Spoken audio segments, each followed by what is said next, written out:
एक समय पंढरपुर के एक वकील शिरडी आए।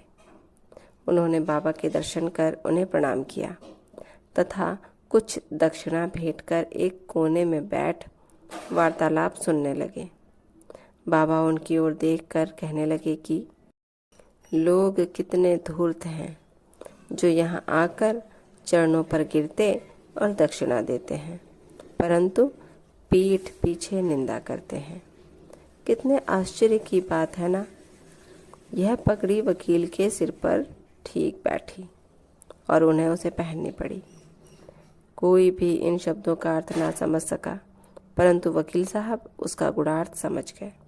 फिर भी वे सिर झुकाकर बैठे रहे।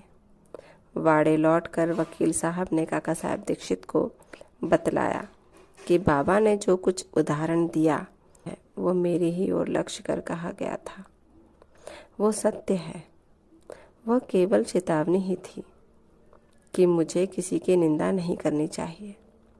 एक समय जब उपन्यायाधीश श्री नूलकर स्वास्थ्य लाभ करने के लिए पंढरपुर से शिरडी आकर ठहरे थे, तो बाथरूम में उनके संबंध में चर्चा हो रही थी।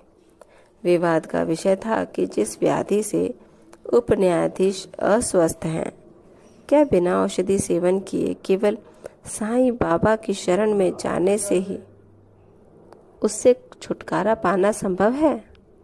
और क्या श्री नूलकर सदृश एक शिक्षित व्यक्ति को इस मार्ग का अवलंबन करना उचित है?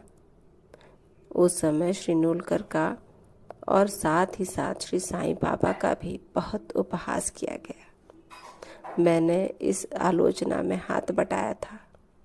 श्री साईं बाबा ने मेरे उसी दूषित आचरण पर प्रकाश डाला है। यह मेरे लिए उपहास नहीं वरन एक उपकार है, जो केवल उपदेश है कि मुझे किसी की निंदा नहीं करनी चाहिए और ना ही दूसरों के कार्यों में विघ्न डालना चाहिए।